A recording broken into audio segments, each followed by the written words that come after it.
Welcome to the IVM Podcast Network.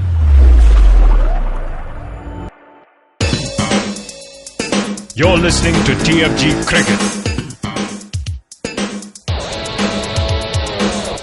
Hello guys, welcome to the brand new episode of TFG Cricket Podcast. My name is Nikhil and yes, we are here to talk about a dramatic win yesterday. I have with me Vivek Krishnan and we are just short of words. We're going to discuss on different topics, okay? It obviously has to start with Virat Kohli. And should we discuss this? Virat Kohli, I mean, he has been discussed throughout the year. It was another day at office. Yeah. Like Harsha Bhogle tweeted, get up in the morning, brush your teeth, cup of coffee, shower, breakfast, 100, chase, come back, man of the match, captain speech, whatever. Yeah. So he'll keep doing this in years to come. Yeah. And Nikhil, you and I will keep doing this probably every time he scores a 50, 80, 100. I don't know what it is. But he just make it look so easy. I mean, we have seen the greats, okay, play. But, you know, whenever Sachin was against Glenn McGrath, we thought, "Arey yaar, tension ho sakta hai yahan pe." But this guy... But I'll tell you, yes, loss of words is right. We are all in awe of what he's doing. Like I said, there has to be... How much can a batsman produce, man? I understand genius doesn't carry limits, and this guy is showing exactly why. And okay, now that you started with Sachin Tendulkar, I'll come to Tendulkar.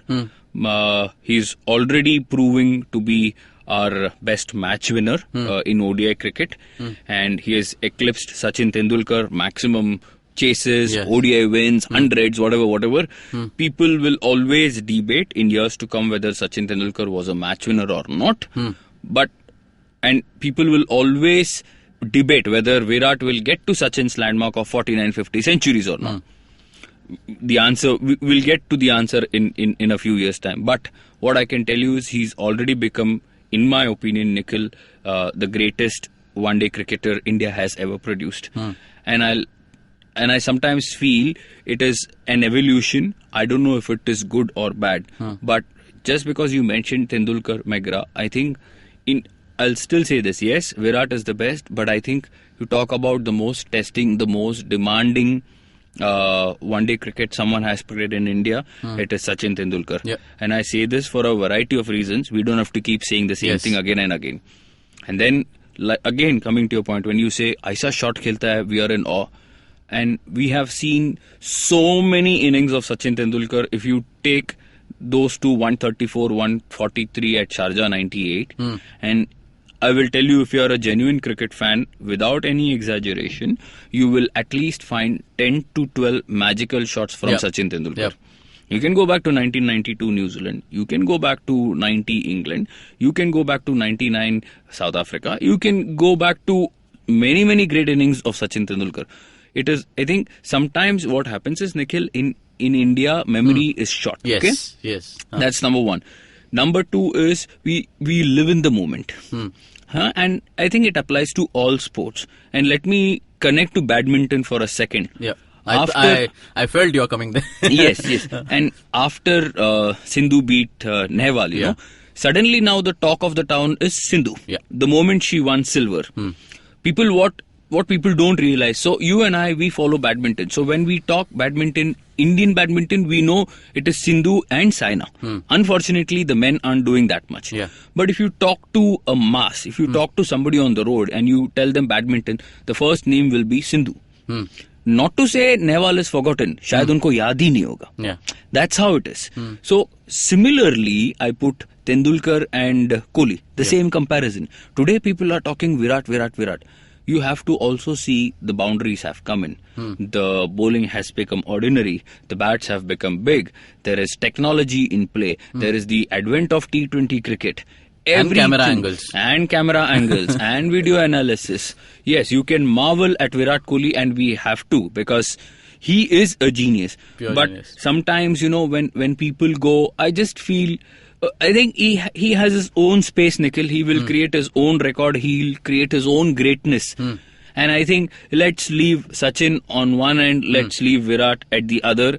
And you and I, we have been lucky to see Sachin. We are lucky to watch Virat. So let's not too much get into comparison who has been the best, who has actually not been the best. Because I think there is actually no genuine comparison, or you cannot get to a concrete decision and conclusion saying, okay, this guy's best and this guy's not so best. So let's leave that aside. You wrote something on Facebook yesterday. Could you just reiterate? That's exactly what I said. I mean, genius carries no limitations, and Virat is showing exactly why. Okay. Because there is no limitation, Nikhil. And again, I would like to connect to Tendulkar, the best Australian attack, 98, all guns blazing, and he's what also needs to be taken into consideration here is when Tendulkar was at his best from 94 to 99, India had the most pathetic middle order ever. Today, Kedar Jadhav. Yes. Who is Kedar Jadhav? Somebody coming in Number winning 6. games. Yeah. Who is Hardik Pandya? I know Yuvraj didn't contribute, but there again you have MS Dhoni. There again you have Suresh Raina. So, yes. So, like I said, do end hai, do pole hai. Let's leave both the legends and let's celebrate. That's it. Okay. So, it wouldn't have been possible if Kedar Jadhav was not there. And if I remember correctly, I think it was against Sri Lanka in 2014 where Virat bashed him, for losing wicket. Yeah. And yesterday he kept that in mind. Perfect. Absolutely perfect. And it was not easy, Nikhil, the way Kedar Jadhav was running between the wickets. Yes. The way Virat Kohli was making him run between. It was like a taskmaster and a pupil. Like, I'm carrying a scale in my hand. If you don't run, I'm going to whack you. And because Kohli is the captain, because he's the best going around, and because Jadhav is also playing for the place, playing in front of his family, his parents, his obviously home ground because he plays for Maharashtra in Ranji Trophy. The pressure was on Nikhil. And even coming into the match, everybody was like, okay, even I lost hope. Virat was there, but at 60 for 4, chasing 350, you have to be realistic. Yeah. And that's where I felt this match is gone. It's history. But what maturity, what sense of timing, what anticipation. Some of the shots Kedar Jadhav played was, for me, it was like, can he play such shots? I mean, really? For a small guy, very tiny, and it was not slam bang cricket, it was pure timing, Nikhil. It was beautifully calculated, and I think the way he was bisecting fields was also, and to top it all, the way he was running, he was panting, his lungs were bursting, he was crying inside, Virat Kohli, please stop it. And out of that frustration, he also hit a few sixes. I know, he said, okay, I'm going to need some breather, so 6 here it goes, 4 there it goes. So phenomenal effort. Even though he got out to a short ball, but lot of short balls, he just, with ease he put it out of the ground. Easy. Yeah. And again, coming back, because the Pune ground is not very big, Nikhil, and the ball was travelling, and the commitment, I think Sanjay Manjrekar rightly pointed it out. One of the reasons I like him, very, very incisive, and he talks about certain things that probably nobody wants to talk about or nobody even considers. And he said, when his legs were hurting, when he was cramping, he had the option to go back. I remember Ajinkya Rahane was on the field, and I'm sure he must have told him in Marathi, come back in and we've got Jadeja, we've got Pandya. But he said, no boss. And this was when Virat Kohli wasn't there. Yeah.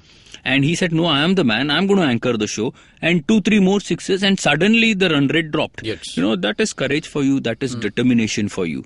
So and I wonderfully like the celebration, after his 100, the conversation between Kohli and Kedar Jadhav. Yeah. It was really good. That shows the kind of captain Virat Kohli is. Today, Nikhil, century is not a job done. Century is half job done. Yeah.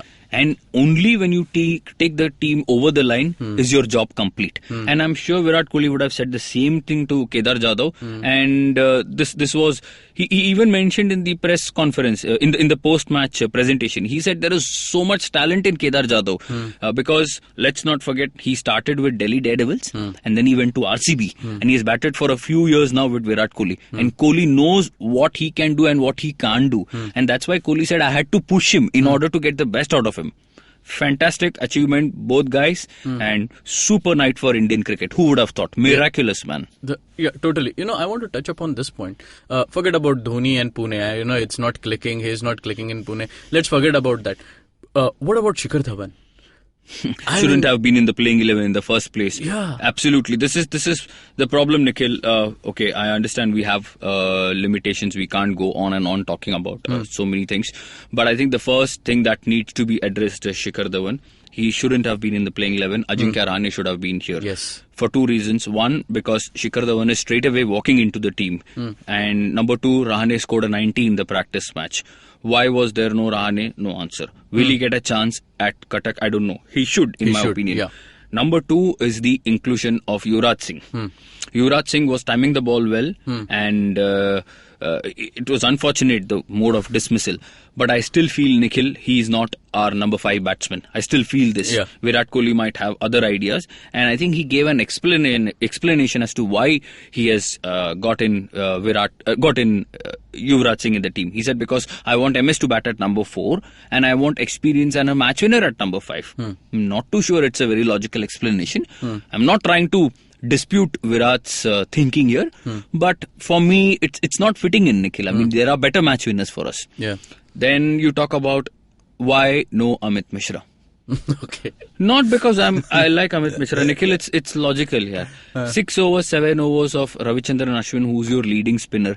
He's going wicketless. Do you blame Ashwin? No. Whom do you blame? The team management. Whom do you blame? Virat Kohli. Why? Because he's your strike bowler. Yeah. He's not somebody who's just going to be frugal, who's going to limit the flow of runs. Give him the role of an attacking bowler. Why are you attacking only with Ravindra Jadeja and not with Ravichandran Ashwin? Yeah, totally. There is going to be an odd day. Okay, Ashwin got tonked at Pune. At Bhubaneswar, at Kolkata, Ravindra Jadeja could go to the cleaners. And that's where I think Amit Mishra is a crafty bowler. He goes for runs, but he'll get you those wickets. England, I repeat again, they don't play leg spin very well. Okay. And please, he has to be. Yeah, he has to be, Nikhil. And okay, I still feel the Hardik Pandya selection, Umesh Yadav selection, and obviously Jasprit Bumrah was spot on. I don't think Bhubaneswar Kumar is going to get a look in. But otherwise, I think everything looks good for the Indian team. For a moment, it was like, okay, England, like we previewed, I thought England will win the series. But the way it is going, we know, because whichever team bats well. It was a close game, yeah. In the end, Nikhil, it was not so close because we won with quite a few balls to spare. Yes. And credit also has to go to Hardik Pandya. When he walked in at 6 down, I felt, ye chokre pe bharosa nahi hai. Yeah. And he played very sensible. Yes. And credit also has to go to Ravichandran Ashwin, the way he batted in the end. So it's a great win for India. Huge confidence booster. England will be dented walking into the second ODI.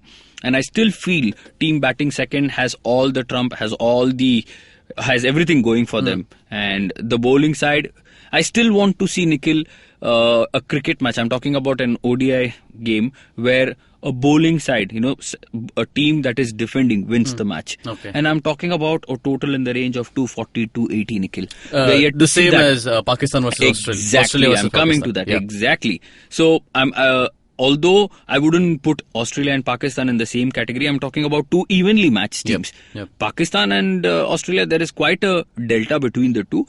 And that's where I feel in that first match where I think this was at Brisbane, where Australia scored in excess of 250. The match was already out of Pakistan's reach. So I wouldn't call it as a level playing field. The second match that they played, I think 220, 230, that was a fantastic win. Yeah.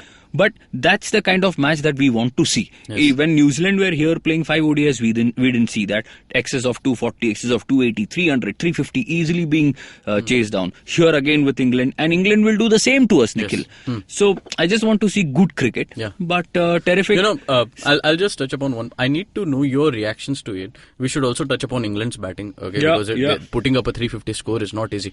But I was going through Twitter and few of the cricket commentators, few of the greats.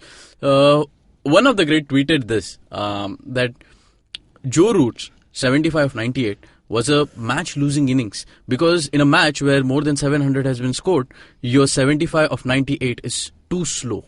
I agree. I completely agree. And I also read this tweet. If I'm not wrong, this was during... Yeah, just when he had crossed 50-55, somebody tweeted out saying, is Joe Root playing Jonathan Trott innings? Okay. This was the tweet. And yeah, fair point, wonderful explanation. But do you blame Joe Root? My only concern here is when he was batting, the way the track was behaving, and given the batting lineup, he should have said, okay, I'm going to go crazy. I'm going to score at more than 100 strike rate, and I'll make sure the likes of Chris Woakes and Josh Butler and Ben Stokes come and up the ante. The danger here was, had he lost the wicket in pursuit of those runs, suddenly England could have been 255 for 6, 270 for 7. Then would they have got to through 350? Yeah. That's a question mark. Yeah. Put Virat Kohli in a similar situation. Had Virat, I don't think Virat will ever drop a strike rate below 85. But still, Nikhil, had he been in that position, he would have said, okay, let me first anchor the innings. Yeah. There was absolutely no wrong. In hindsight, given the amount of runs that were scored in the match, you feel probably Joe Root should have upped the ante. But is it even worth criticizing? I don't think so. Okay. So it was a great run chase, a record run chase at Pune. Hope we get to see good cricket in Cuttack And Kolkata. You can read more our cricket articles on thefangarage.com. You can follow us on Twitter and Facebook at The Fan Garage. You can listen to our podcast on different podcasting platforms such as Indusworks Media, Audio Boom, iTunes, Stitcher, and definitely YouTube. Subscribe, share, like, comment. Till then, take care. Bye-bye.